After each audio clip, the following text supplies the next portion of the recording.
Hello friends, இன்றைக்கி நம்ம cook with குட்டியில் மரவள்ளி கிழங்கு வச்சு ஒரு சூப்பரான வட்டலப்பம் தாங்க பார்க்க போகிறோம். அது எப்படி செய்கிறதுன்னு பார்க்கலாங்க. இது ரொம்ப டேஸ்ட்டாக இருக்குங்க. இதுக்கு நம்ம 1 கிலோ அளவுக்கு மரவள்ளி கிழங்கு எடுத்துருக்கோங்க. அதை நல்லா இது மாதிரி காய் சீவுறதுல நல்ல கேரட் சீதுக்கும் இல்லைங்களா, அது மாதிரி நல்லா சீவி எடுத்துக்கோங்க. பாருங்கள், இந்த அளவுக்கு வந்திருக்கு. இதை நம்ம ஒரு பவுலில் மாற்றிக்கிறோங்க. நீங்கள் வேணால் மிக்சியில் கூட பல்ஸ் மோடில் வச்சு அடிச்சுக்கலாங்க. செதுக்கிறதுக்கு கஷ்டமாக இருந்ததுன்னா. எப்படினாலும் இதை நம்ம திரும்ப அரைக்க தான் போகிறோங்க. அதனால் இதை நம்ம கிரேட் பண்ணிட்டோங்க. இப்படி கிரேட் பண்ணதில் இப்போ நம்ம என்னென்ன போட போகிறோன்னா, நமக்கு ஒரு முட்டை எடுத்துருக்கேங்க. 1 கிலோவுக்கு நான் ஒரு முட்டை எடுத்திருக்கேன். உங்களுக்கு முட்டை சின்ன முட்டையாக இருந்தாலும் 2 முட்டை கூட போட்டுக்கலாங்க. முட்டையை நல்லா பீட் பண்ணிவிட்டு அது கூட கலந்துருங்க. இப்போ நான் இது கூட கலக்கிறது எல்லாமே ஒன்று ஒன்றா சொல்கிறேங்க. இப்போ முட்டை கலந்ததுக்கப்புறம் நம்ம மில்க் மெய்ட் நான் ஒரு பெரிய ஸ்பூன்லேயே 3 ஸ்பூன் ஊற்றிக்கிட்டேங்க. 3 ஸ்பூன் அளவுக்கு. மில்க் மெய்ட் ஆப்ஷனல் தான். ஆனால் மில்க் மெய்ட் சேர்த்து செய்கிறப்போ அந்த முட்டையோட வாசம் இருக்குது இல்லைங்களா, அந்த வாசம் வராமல் இருக்குங்க. உங்களுக்கு முட்டை வேண்டான்னு நினைக்கிறவங்க ஸ்கிப் பண்ணிக்கிட்டு அதுக்கு முட்டை இல்லாமல் கூட செஞ்சுக்கலாங்க. ஆனால் முட்டை போட்டு செய்கிறது தான் இதோட இதுங்க. இப்போ நம்ம ஏலக்காய் தூள் ஒரு பிஞ்சு போட்டுக்கிறோங்க. உங்களுக்கு வேணால் வெனிலா எசன்ஸ் கூட போட்டுக்கலாங்க. வெனிலா எசன்ஸ் ஒரு 1/4 ஸ்பூன் கூட சேர்த்துக்கலாங்க. இப்போ கொஞ்சமாக உப்பு போட்டுக்கிறோங்க. ஒரு நூலளவு உப்பு போட்டுக்கிறோங்க. நம்ம ஸ்வீட் எப்போ செஞ்சாலும் கொஞ்சம் உப்பு போட்டு செஞ்சுக்கலாம். நான் 1 கப் அளவுக்கு சுகர் ஃபுல்லாக சேர்த்துட்டேங்க. இதே மைல்டு சுகராக தான் இருக்கும். இல்லை உங்களுக்கு இன்னும் சுகர் வேணும்னா 1.5 கூட சேர்த்துக்கலாங்க. இப்போ நான் ஃபஸ்ட்டு எடுத்த திக்கான பாலுங்க, தேங்காய் பால் 1 கப் ஊற்றி கலந்துக்க போகிறோங்க ஃபுல்லாக. அப்புறம் பார்த்துட்டு நம்ம மீதியும் கலந்துக்கலாங்க. அது இப்போ நான் சேர்த்துல 1 கப் ஃபுல்லாக சேர்த்துட்டேங்க. பாருங்கள், திக்கான தேங்காய் பால் தான் எடுத்துருக்கேங்க. தேங்காய் பால் ஊற்றி தான் இது செய்யணுங்க. ஃபஸ்ட்டு எடுக்கிறோம் இல்லைங்களா, அந்த பால் திக்கான பால் தான் எடுத்துக்க போகிறோம். இதை நல்லா கலந்துடுங்க. கலந்துட்டு இப்போ இதை நம்ம மிக்சியில் ட்ரான்ஸ்ஃபர் பண்ணி ஒரு மாவு மாதிரி அரைச்சிக்க போகிறோங்க.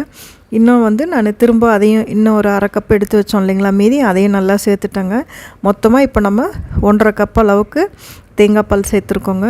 தேங்காய் பால் தான் சேர்த்துருங்க. அப்போ தான் இதுக்கு ஒரு நல்ல ஃப்ளேவர் கிடைக்குங்க. இப்போ இதை நம்ம மிக்சியில் மாவு மாதிரி அரைச்சிக்க போகிறோங்க. ரொம்ப பேஸ்ட்டாக அரைக்காதீங்க, ஆனால் ரொம்ப திரியாகவும் இருக்கக்கூடாதுங்க. இந்த மாதிரி அரைச்சிக்கோங்க. இப்போ இதை நம்ம ஆவியில் வேக வைக்க போகிறோங்க. அவ்வளோதான், நம்மளோட பேட்டர் ரெடி ஆகிடுச்சு. இந்த பேட்டரை நம்ம ஸ்டீம் பண்ணி எடுத்துக்க போகிறோங்க. இது நல்லா பாருங்கள், இந்த அளவுக்கு இருக்குது அந்த பேட்ரு. இதை சுற்றி நல்லா வலிச்சு விட்டுட்டு எந்த பாத்திரத்தில் நம்ம ஸ்டீம் பண்ண போகிறோமோ, கேக் டின்னோ இல்லை கேக் மோல்டோ எதில் உங்களுக்கு வேணுமோ ஒரு ரவுண்டான பிளேட்லேயும் எதில் வேணால் நீங்கள் செட் பண்ணிக்கோங்க. செட் பண்ணிவிட்டு இதை நம்ம இப்போ நான் நெய் போடுறதுக்கு சொல்கிறதுக்கு மறந்துட்டேங்க. வீடியோலேயும் அது காட்டுறதுக்கு மறந்துட்டேன். கண்டிப்பாக 3 ஸ்பூன் அளவுக்கு நெய் சேர்த்து தான் இதை நம்ம செய்யணுங்க. நெய் நான் வீடியோவில் காட்டுறதுக்கு மறந்துட்டேங்க. நீங்கள் மறக்காமல் நெய் சேர்த்துக்கோங்க. நெய் சேர்த்துறப்ப தான் உள்ளே சாஃப்டாகவும் அந்த ஒரு வாசமும் இருக்குங்க. கண்டிப்பாக நெய் சேர்த்துணுங்க. 3 ஸ்பூன் அளவுக்கு நெய் சேர்த்துடுங்க. இப்போ நம்ம ஒரு குக்கரில் இல்லை இட்லி பாத்திரத்துலேயோ இது மாதிரி சில்வர் ஃபாயில் போட்டு நல்லா கவர் பண்ணிவிடுங்க. ஏன்னா அந்த தண்ணி மேலே வேர்த்து அது மேலே சிந்தாமல் இருக்குங்க. அதுக்கு உள்ளே போகாமையும் இருக்கும் இல்லைங்களா, அதுக்காக. இல்லைன்னா ஒரு சின்ன பிளேட் வச்சு கூட நீங்கள் மூடிடுங்க. இப்போ இது நான் குக்கரில் தான் செய்கிறேங்க. உள்ளே தண்ணி வச்சுட்டு பாருங்கள், கேஸ்கட் போடாமல் 1/2 an hour கண்டிப்பாக இதை குக் பண்ணுங்க. அடியில் மட்டும் தண்ணி அளவாக பார்த்து வச்சுக்கோங்க. இப்போ ஒரு டூத் பிரிக்கோ இல்லை இது மாதிரி ஒரு நைஃபோ விட்டு பாருங்கள். விட்டு பார்த்தா நல்லா வெந்திருக்கும். நம்ம எடுத்துருக்க கிழங்குக்கும் நம்ம உங்களோட ரேஷியோக்கு தகுந்த மாதிரி டைம் நீங்கள் பாருங்கள். டைம் எப்படின்னா நல்லா ஒரு குச்சி வச்சு குத்தி பார்த்திங்கன்னா அது நல்லா ஒட்டாமல் இருந்ததுன்னா அது வெந்துருச்சுன்னு அர்த்தங்க. அவ்வளோதான், நம்ம வட்டாப்பம் ரெடி ஆகிடுச்சு. இப்போ நான் நைட்டு தான் இது செஞ்சேங்க. அப்படியே இது 5 hours ஆற விட்டுறணும். அதனால் நான் நைட்டு செஞ்சு வச்சுட்டு காலையில் தான் இதை நான் டீமோல்ட் பண்ணுறேங்க.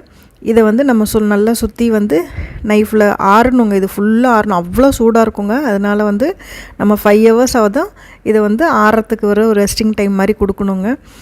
அப்புறம் இப்போ பாருங்கள், அதை நம்ம உங்களுக்கு என்ன ஷேப்பில் வேணுமோ அந்த ஷேப்பில் டைமண்ட் ஷேப்லேயோ இல்லை ஸ்கொயர் ஷேப்லேயோ இதை சின்ன சின்னதாக கட் பண்ணிக்கோங்க. இந்த நம்ம கட் பண்ணது இப்படியே கூட சாப்பிட்லாங்க. அவ்வளோ டேஸ்ட்டாக இருக்கும். நம்ம சீம்பால் சாப்பிடுவோம் இல்லைங்களா, அந்த மாதிரி டேஸ்ட்டில் இருக்குங்க. ஆனால் இதை நம்ம திரும்ப கீழே ஷாலோ ஃப்ரை மாதிரி டோஸ்ட் பண்ணுறோங்க. டோஸ்ட் பண்ணி சாப்பிட்டா தான் அதோட டேஸ்ட் வந்து அவ்வளோ நல்லாயிருக்குங்க. ஆக்சுவலாக இது வந்து சிங்கப்பூர், மலேசியாவில் வந்து ரொம்ப ஃப்ரீக்வெண்ட்டாக ஃபேமஸாக கிடைக்கிற ஒரு டிஷ்ஷுங்க. நீங்கள் இது மாதிரி வந்து மரவள்ளிக்கிழங்கு சீசன் முடிகிறதுக்குள்ளே ஒரு தடவை வாங்கி இது மாதிரி செஞ்சு கொடுங்க உங்கள் ஃபேமிலி மெம்பர்ஸ்க்கு எல்லாத்துக்கும். அவ்வளோ டேஸ்ட்டாக இருக்குங்க. இது எப்படி இருக்குன்னா, மேலே வந்து கிறிஸ்பாகவும் உள்ளே வந்து நல்ல ஜூஸியாக சாஃப்டாக இருக்குங்க.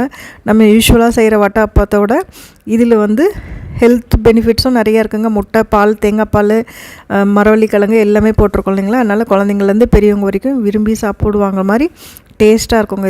இது வந்து பாருங்கள், ஒரு 2 ஸ்பூன் அளவுக்கு நல்ல நெய் போட்டுட்டு நம்ம வேக வச்சு பீஸ் பண்ணி வச்சுருக்கோம் இல்லைங்களா, அதை வந்து நம்ம இதில் ரோஸ்ட் பண்ணிக்கிறோங்க. மேலே வந்து நல்ல ப்ரௌன் ஆகிற மாதிரி திருப்பி 4 சைடும் வந்து நல்லா டோஸ்ட் பண்ணி விட்டுருங்க.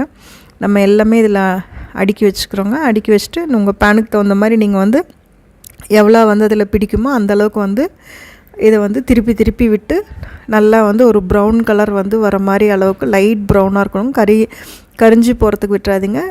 அந்த அளவுக்கு வந்து இதை வந்து டோஸ்ட் பண்ணி எடுத்து வச்சுருங்க. நான் வந்து யூஸ்வலாக வந்து 2 பக்கம் டோஸ்ட் பண்ணும்போது தான் கிடைக்குங்க. நம்ம வந்து 4 பக்கமும் பொறுமையாக வந்து டோஸ்ட் பண்ணி எடுத்து வச்சிட்டோம்னா சூப்பராக இருக்குங்க. ஒரு ஈவினிங் ஸ்நாக் ரெசிப்பியாகவும் இருக்குங்க. பசங்க ஸ்கூல்லேருந்து வரப்போ கூட இதை வந்து கொடுத்திங்கன்னா அவ்வளோ டேஸ்ட்டாக விரும்பி சாப்பிடுவாங்க. சத்தானதும் கூட. மரவள்ளிக்கிழங்கோட பெனிஃபிட்ஸ் உங்களுக்கு சொல்லி தெரிய வேண்டியதில் அவ்வளோ சத்து இருக்குங்க. இங்கே பாருங்கள், இதுதான் நம்மளோட ஃபைனலாக இருக்குங்க. இப்படி தான் இருக்கும். அது வெளியில் வந்து கிறிஸ்பாகவும் உள்ளே நல்லா சாஃப்டாக ஜூஸியாக ப்ளஃபியாக இருக்குங்க. அவ்வளோதாங்க, நம்ம மரவள்ளிக்கிழங்கு வட்டலப்பளம் வந்து ரெடி ஆகிடுச்சுங்க. நீங்களும் இது மாதிரி உங்கள் வீட்டில் வந்து ஒரு தடவை ட்ரை பண்ணி பார்த்துட்டு எப்படி வந்தது ரெசிபின்னு சொல்லுங்கள். ரெசிபி வந்து பிடிச்சதுன்னா கட்டாயம் உங்கள் ஃப்ரெண்ட்ஸ் கூட ஷேர் பண்ணுங்கள். மிஸ் பண்ணாமல் இதோட டேஸ்ட்டை வந்து நீங்கள் வந்து அனுபவிக்கணும். தேங்க்ஸ் ஃபார் வாட்சிங். தேங்க்யூ.